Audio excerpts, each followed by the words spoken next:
슈륵 같은 어둠이 내려앉은 도심의 불빛은 여느 때와 다름없이 찬란해 보입니다. 하지만 그 화려한 불빛 이면에서 들려오는 거대한 파열음을 우리는 애써 외면하고 있는지도 모릅니다. 1997년의 겨울을 기억하십니까?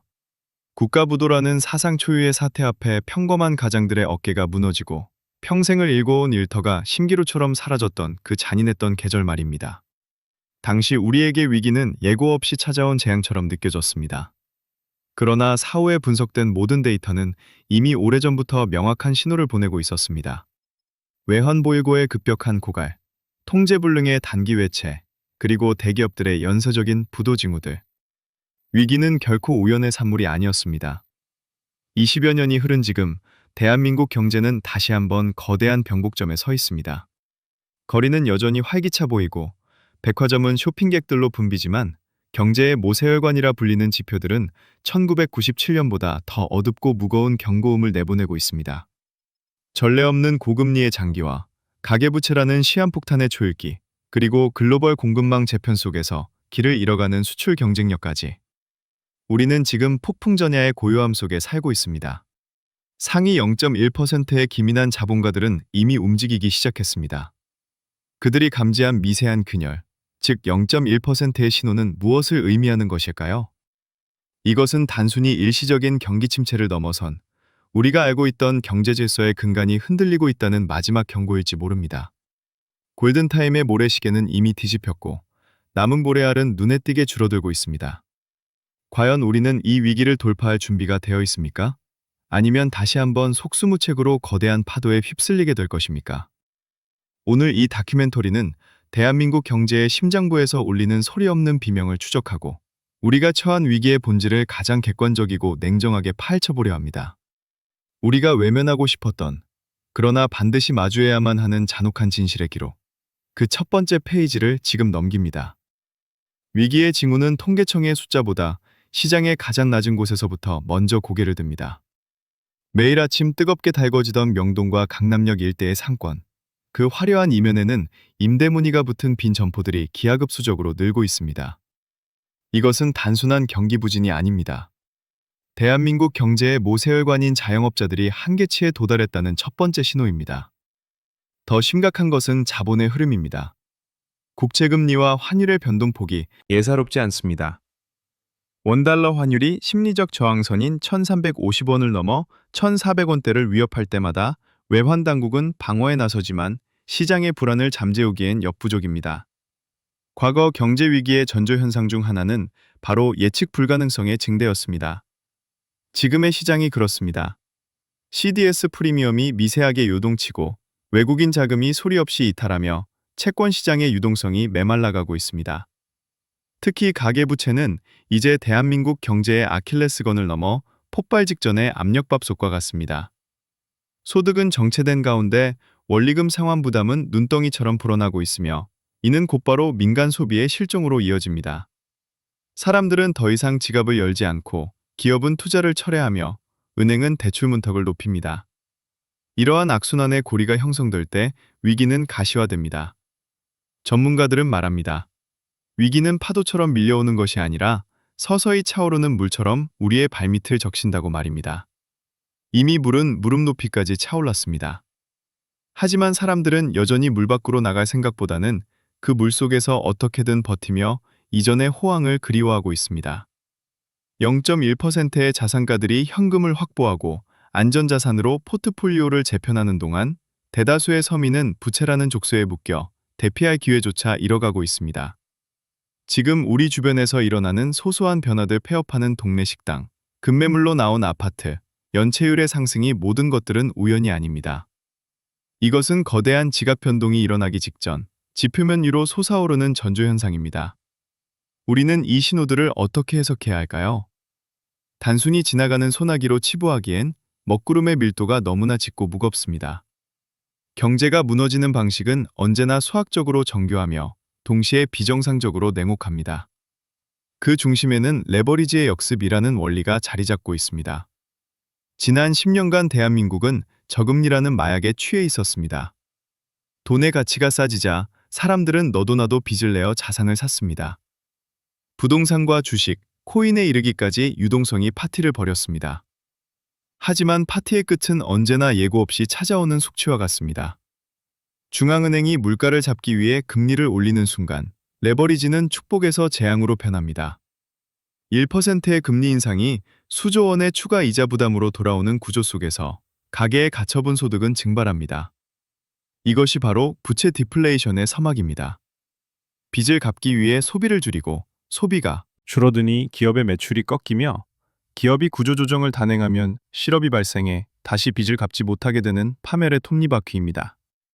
이 메커니즘은 한번 작동하기 시작하면 외부의 강력한 충격 없이는 멈추지 않습니다. 현재 한국 경제가 직면한 가장 큰 공포는 바로 이 고리가 맞물렸다는 점입니다. 여기에 환율이라는 변수가 기름을 붓습니다. 한미 금리 격차가 벌어지면 자본은 더 높은 수익을 찾아 달러로 유입됩니다. 원화 가치가 하락하면 수입 물가가 오르고 이는 다시 국내 인플레이션을 자극하여 하느니 금리를 내리지 못하게 만드는 진퇴양난의 상황을 연출합니다. 갇힌 것입니다. 금리를 올리자니 가게가 터지고 내리자니 환율과 물가가 터지는 외통수. 이것이 현재 대한민국 거시경제 시스템이 처한 냉정한 현실입니다. 시스템 리스크는 개별 경제 주체의 노력으로 해결할 수 있는 영역이 아닙니다. 뚝에 생긴 작은 균열이 수압을 견디지 못하고 터져나가듯 우리 경제의 약한 고리인 자영업 대출과 부동산 PF, 부실은 이미 임계점에 도달해 있습니다. 유동성이라는 피가 돌지 않는 경제의 몸은 서서히 괴사하기 시작합니다. 우리는 지금껏 겪어보지 못한 신용수축의 시대로 진입하고 있으며 이는 단순히 숫자의 하락이 아닌 우리 삶의 기반이 통째로 흔들리는 과정을 의미합니다. 역사는 반복되지 않지만 그 운율은 늘 비슷하게 흐릅니다. 우리가 지금 겪고 있는 불안의 실체를 파악하기 위해서는 과거의 거울을 비춰볼 필요가 있습니다. 1997년 외환위기 당시 대한민국은 대마불사의 신화에 빠져 있었습니다. 기업은 무분별하게 몸집을 불렸고 은행은 그 외형만을 보고 돈을 빌려주었습니다. 결과는 처참했습니다. 국가부도라는 단어는 뉴스 속 이야기가 아닌 우리 집 안방까지 찾아온 공포였습니다. 그때와 지금이 다른 점은 무엇일까요? 당시의 위기가 기업 부채에서 시작되었다면 지금의 위기는 그보다 훨씬 치명적인 가계부채와 공공부채에 뿌리를 두고 있습니다. 기업은 망해도 구조조정을 통해 회생할 수 있지만 가계가 무너지면 국가의 근간인 소비와 생산 시스템 자체가 마비됩니다. 글로벌 사례를 보면 그 파멸의 양상은 더욱 뚜렷해집니다. 2000년대 후반 그리스가 겪었던 비극을 기억하십니까? 방만한 재정 운용과 통제불능의 부채는 한 국가의 주권을 채권단에 넘기게 만들었습니다. 연금은 반토막 났고 청년들은 일자리를 찾아 조국을 등졌습니다. 아르헨티나는 어떻습니까? 한때 세계의 10대 경제 강국이었던 그들은 반복되는 하이퍼인플레이션과 디폴트 속에서 화폐의 신뢰를 완전히 잃었습니다. 시장에서 자국 화폐인 페소보다 달러를 더 신뢰하게 되는 순간 경제적 자립은 불가능해집니다. 터키와 베네수엘라의 사례 역시 우리에게 시사하는 바가 큽니다. 정치적 포퓰리즘이 경제적 논리를 압도할 때, 중앙은행의 독립성이 훼손될 때, 그 나라의 경제는 회복 불가능한 늪으로 빠져듭니다. 대한민국은 아직 그 정도는 아니라고 자유할지도 모릅니다. 하지만 환율의 급변동과 경상수지 적자의 고착화는 과거 신흥국들이 몰락하기 직전 보였던 공통된 징후들입니다. 우리는 다르다는 오만이 위기를 키우는 가장 큰 독입니다. 세계 경제라는 거대한 바다에서 한국이라는 배는 결코 혼자 항해할 수 없습니다. 글로벌 유동성이 썰물처럼 빠져나갈 때 누가 발가벗고 헤엄치고 있었는지는 여실히 드러나게 될 것입니다. 이제 시선을 우리 내부로 돌려봅시다. 거시적인 지표들이 요동칠 때 평범한 개인의 삶은 어떻게 파괴되는가에 대한 고찰입니다. 한국 경제의 가장 큰 뇌관은 단형 부동산입니다. 대한민국 가계자산의 70% 이상이 부동산에 묶여 있다는 사실은 위기 상황에서 치명적인 약점이 됩니다. 자산의 유동성이 확보되지 않은 상태에서 금리가 가파르게 오르면 이른바 하우스푸어들은 생존의 기로에 서게 됩니다. 매달 들어오는 월급의 절반 이상을 은행이자로 갖다 바쳐야 하는 삶은 이미 그 자체로 재앙입니다. 소비는 실종되고 교육비와 식비를 줄여가며 버티는 일상은 삶의 질을 극한으로 몰아넣습니다. 더 큰 문제는 부동산 PF 부실이 건설사들의 연쇄도산을 일으키고 이것이 다시 제2금융권의 건전성을 악화시키는 도미노 현상입니다. 만약 저축은행이나 새마을금고 같은 서민금융기관에서 뱅크런의 징후가 나타난다면 그것은 단순한 금융사고를 넘어 사회적 대혼란으로 번질 수 있습니다. 1997년 종금사들이 무너질 때 우리가 보았던 그 아수라장이 재현될 수 있다는 뜻입니다. 또한 실물 경제의 침체는 고용시장의 한파로 직결됩니다. 대기업은 신규 채용을 중단하고 중소기업은 도산의 위협 앞에 인력 감축을 단행합니다. 청년들은 첫 직장을 구하지 못해 잃어버린 세대가 될 위기에 처하고 은퇴를 앞둔 베이머 세대는 자산가치 하락과 노후자금 고갈이라는 이중고에 시달립니다. 스태그플레이션, 즉 물가는 오르는데 경기는 침체되는 악마의 시나리오가 현실화되면 서민들의 삶은 그야말로 지옥으로 변합니다. 마트의 장바구니 물가는 천정부지로 솟는데 내 통장에 찍히는 숫자는 그대로거나 오히려 줄어드는 공포. 이것이 우리가 직면한 0.1%의 신호가 예고하는 미래의 단면입니다. 부의 불평등은 더욱 심화될 것입니다. 위기를 기회로 삼는 자산가들은 헐값에 나온 자산들을 쓸어 담겠지만 준비되지 않은 대다수는 그들이 흘린 눈물로 그들의 잔을 채워주게 될 것입니다. 국가의 경제 시스템을 지탱하는 최후의 보루, 정부와 중앙은행의 움직임은 현재 그 어느 때보다 분주합니다. 그러나 그들의 선택지는 갈수록 좁아지고 있습니다. 한국은행의 고민은 깊습니다. 물가를 잡기 위해 금리를 올리자니 한계, 가계와 영세 자영업자들이 비명을 지르고 그렇다고 금리를 내리자니 미 연준과의 금리 격차가 벌어져 외화 유출과 원화 가치 하락을 감당할 수 없습니다. 이것은 단순한 정책의 문제가 아니라 체스판의 외통수와 같은 상황입니다. 정부 또한 재정 건전성이라는 해묵은 과제와 경기 부양이라는 절박한 요구 사이에서 줄타기를 하고 있습니다. 채수 결손이 현실화되는 상황에서 정부가 쓸 수 있는 카드는 많지 않습니다. 과거 1997년 위기 당시에는 고통스러운 구조조정을 통해 체질을 개선할 수 있었지만 현재의 부채 문제는 사회 전반에 넓고 깊게 퍼져 있어 칼을 대기가 쉽지 않습니다. 잘못된 처방은 오히려 시스템 전체의 붕괴를 초래할 수 있기 때문입니다. 특히 부동산 PF 부실을 막기 위한 정부의 유동성 공급은 임시 방편일 뿐 근본적인 부채 해결책이 되지 못한다는 비판이 거셉니다. 부실을 뒤로 미루는 폭탄 돌리기는 결국 미래 세대의 부담으로 돌아오거나 더 큰 폭발력을 가진 위기로 진화할 뿐입니다. 중앙은행이 보낸 신호는 명확합니다. 이제 저금리의 시대는 끝났다는 것입니다. 하지만 시장은 여전히 정부의 구제금융이나 금리 인하라는 환상에 기대를 걸고 있습니다. 정책 당국이 시장의 기대를 꺾고 냉혹한 현실을 직시하게 만들 것인지 아니면 정치적 논리에 밀려 위기를 키울 것인지에 따라 대한민국의 운명은 결정될 것입니다. 국가 시스템에 대한 신뢰가 무너지는 순간 경제는 통제불능의 영역으로 진입합니다. 거대한 파도가 밀려올 때 누군가는 서핑을 즐기고 누군가는 물에 휩쓸려 사라집니다. 이제 우리는 국가나 시스템이 나를 지켜줄 것이라는 막연한 기대를 버려야 합니다. 지금 필요한 것은 생존을 위한 경제적 해자를 구축하는 일입니다. 가장 먼저 해야 할 일은 현금 흐름의 재점검입니다. 불효불급한 지출을 극단적으로 줄이고 현금 보유 비중을 늘려야 합니다. 위기의 시대의 현금은 단순한 화폐가 아니라 폭락한 자산을 헐값에 살 수 있는 최고의 무기가 됩니다. 특히 부채 관리는 생존의 핵심입니다. 변동금리 대출은 고정금리로 전환하거나 가용자산을 동원해 원금을 줄여야 합니다. 금리가 정점에 달했을 때 이자 부담을 이기지 못해 자산을 매각하는 것은 최악의 시나리오입니다. 또한 자산의 포트폴리오를 국내에만 한정짓지 마십시오. 원화의 가치가 흔들리는 상황에서 달러나 금 같은 안전자산은 내 자산의 가치를 방어해주는 최후의 보루가 됩니다. 0.1%의 자산가들이 위기 때마다 풀을 축적할 수 있었던 비결은 남들이 탐욕에 젖어 있을 때 공포를 사고 모두가 절망할 때 쓸 수 있는 실탄을 미리 준비했기 때문입니다. 정보의 비대칭성 속에서 소문이 아닌 데이터를 믿어야 합니다. 신문 헤드라인의 낙관론 뒤에 숨겨진 거래량의 감소, 연체율의 미세한 상승 같은 지표들에 주목하십시오. 각자 도생의 시대입니다. 시스템은 개인을 구제하기보다 시스템 자체를 보존하기 위해 개인을 희생시키는 속성을 가지고 있습니다. 당신의 자산을 지킬 수 있는 유일한 사람은 정부도 은행도 아닌 바로 당신 자신뿐입니다. 위기는 준비된 자에게는 10년에 한 번 올까 말까한 거대한 부의 재편 기회가 될 것이고 준비되지 않은 자에게는 평생을 일궈온 기반을 잃는 재앙이 될 것입니다. 경제의 거대한 흐름을 이해하는 것은 단순히 지식을 쌓는 과정을 넘어 내 삶을 지키는 생존의 지혜를 얻는 과정입니다.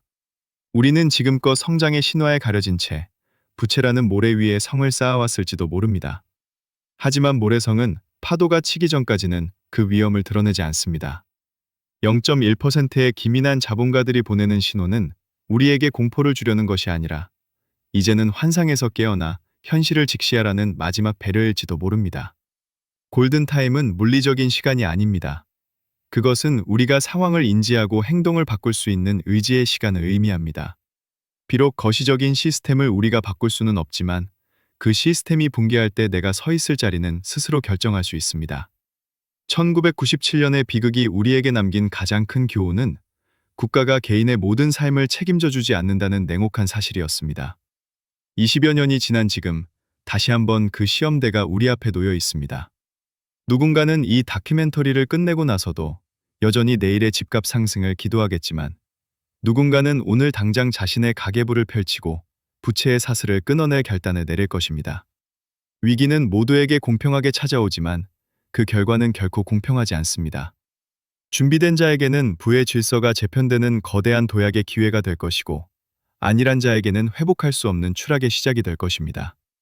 대한민국 경제의 엔진이 다시 힘차게 돌아갈 수 있을지 아니면 긴 침체의 터널로 들어설지는 아직 알 수 없습니다. 그러나 분명한 것은 변화의 파고는 이미 시작되었다는 점입니다. 당신은 지금 어떤 신호를 보고 계십니까? 그리고 그 신호 끝에 당신은 어디에 서 있겠습니까? 오늘 우리가 나눈 이 지독하고 차가운 분석들이 당신의 내일을 지키는 작은 등불이 되기를 바랍니다. 대한민국 경제의 골든타임, 그 마지막 모래알이 떨어지기 전 당신의 선택이 시작되어야 합니다. 자본의 역사는 흔히 탐욕과 공포의 반복이라 정의됩니다. 우리가 목도하고 있는 작금의 사태는 그 반복되는 고리의 정점에 와 있습니다. 시장이 과열될 때 인간은 이성을 잃고 군중 심리에 휩쓸립니다. 이번에는 다르다는 근거 없는 낙관론이 지배할 때 버블은 가장 화려하게 피어납니다. 하지만 버블이 터지는 순간은 소리 없이 찾아옵니다. 0.1%의 통찰을 가진 자들은 대중이 축제에 취해 있을 때 파티장을 빠져나갑니다.